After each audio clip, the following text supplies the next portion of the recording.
ऊंचाई पर काम करना सुनने में जितना रोमांचक लगता है उतना ही जोखिम भरा भी है। एक छोटी सी गलती और नतीजा बहुत गंभीर हो सकता है। और यहीं पर फुल बॉडी हार्नेस एक लाइफ सेवर की तरह काम करता है। पर सवाल ये है कि कौन सा? आज हम यही समझेंगे कि अलग अलग काम के लिए सही हार्नेस कैसे चुना जाता है। ये कोई हाइपोथेटिकल सवाल नहीं है, ये एक हकीकत है। ऊंचाई पर ग्रेविटी कोई रियायत नहीं करती और गलत हार्नेस पहनने का मतलब सिर्फ थोड़ा असहज महसूस करना नहीं है।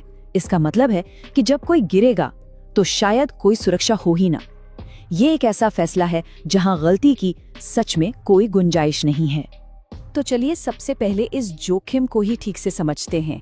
देखिए, किसी भी ऊंची बिल्डिंग या टावर पर काम शुरू करने से पहले सबसे जरूरी चीज है ये जानना कि खतरा क्या है और कैसा है, क्योंकि सही सुरक्षा की शुरुआत हमेशा सही जानकारी से होती है। ये बात गांठ बांध लीजिए कि हर काम के लिए एक अलग, एक खास हार्नेस बना है।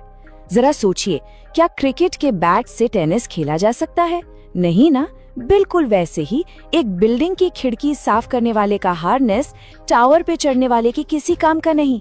और अगर गलत हार्नेस चुन लिया तो वो बचाने की जगह खुद एक बहुत बड़ा खतरा बन जाता है।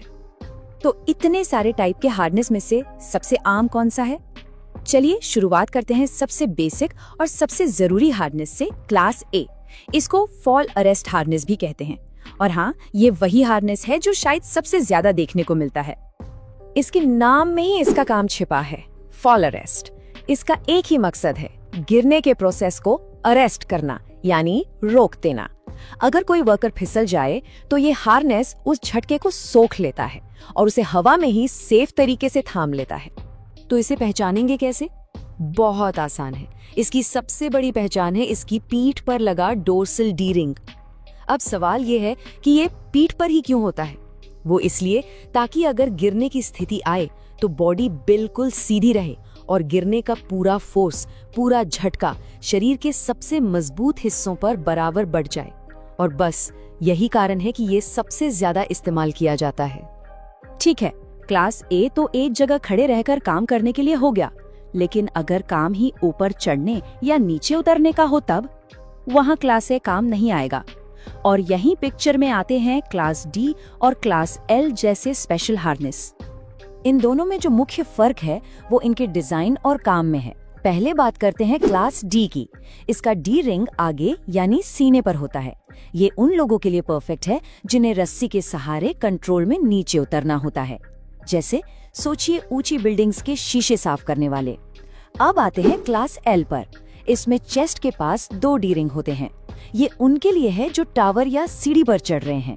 ये एक फॉल रिस्ट्रिक्शन सिस्टम से जुड़ जाता है और चढ़ाई को एक्स्ट्रा सेफ बना देता है। अब सोचिए कुछ और भी स्पेशल सिचुएशंस।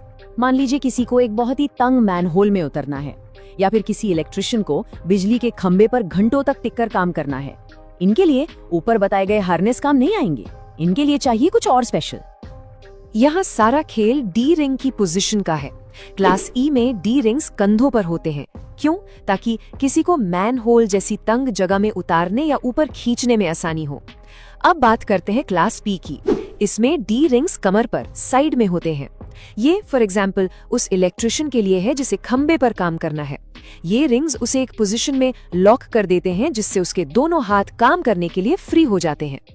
तो चलिए एक क्विक रिकैप करते हैं। क्लास ए फॉल अरेस्ट यानी गिरने से बचाने के लिए। क्लास डी डिसेंडिंग यानी नीचे उतरने के लिए। क्लास ई एंट्री यानी तंग जगहों में घुसने के लिए। क्लास एल लैडर यानी सीढ़ी चढ़ने के लिए। और क्लास पी पोजिशनिंग यानी एक जगह टिक कर काम करने के लिए। सिंपल है, हर काम के लिए एक खास हार्नेस। तो इतनी सारी टेक्निकल डिटेल्स के बाद आखिर बात क्या निकल कर आती है? बॉटम लाइन क्या है? मैसेज बहुत क्लियर और सिंपल है। जब कोई ऊंचाई पर काम कर रहा हो तो सेफ्टी कोई ऑप्शन नहीं है, ये जरूरत है। और सही सुरक्षा हमेशा सोच समझकर किए गए चुनाव से ही मिलती है। ये लाइन जो अभी स्क्रीन पर है, ये सिर्फ एक स्लोगन या पोस्टर पर लिखने वाली बात नहीं है। जब कोई ऊंचाई पर काम कर रहा हो तो ये हर सांस के साथ याद रखने वाला रूल होना चाहिए।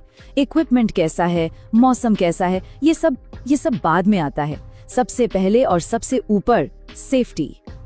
और आखिर में बस ये एक सवाल बहुत जरूरी है। देखिए, सिर्फ हार्नेस पहन लेना काफी नहीं है, काम पूरा नहीं हो जाता। असली सवाल तो यह है कि जो हार्नेस पहना गया है, क्या वो उस काम के लिए सही हार्नेस है? क्योंकि जब कोई सैकड़ों फीट ऊपर हवा में होता है, तो उसकी असली सुरक्षा, उसकी लाइफलाइन, सही जानकारी और सही चुनाव ही होता है।